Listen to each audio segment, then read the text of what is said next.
Во председателскиот автомобил на Зеленски утринава влетало приватно патничко возило. Видеото од инцидентот се прошири низ социјалните мрежи и странските медиуми, а потоа од кабинетот на украинскиот председател ја потврдија веста дека Зеленски бил во автомобилот за време на сообраќајката, бидејќи се враќал од регионот на Харков, каде ги посети војниците по освојувањето на градот Изјум.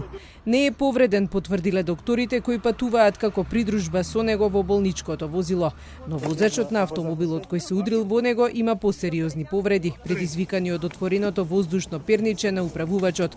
Му била пружена медицинска помош, а потоа пренесен и во болница. Не се знае причината за оваа несреќа, а што точно се случило и дали сообраќајката е случајна или намерна, ќе истражуваат полициските служби.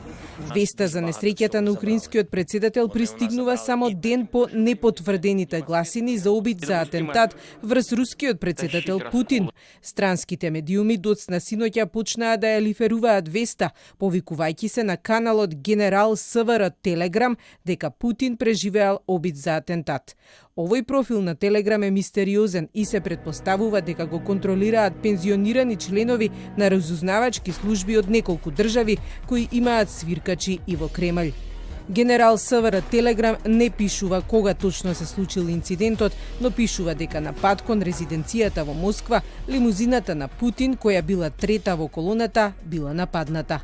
На пат кон резиденцијата на неколку километри, првиот автомобил за придружба бил блокиран од возило на брза помош. Вториот автомобил за придружба се движел наоколу без запирање и наишол на ненадена пречка, а третото возило во кој бил Путин се обидел да го заобиколи.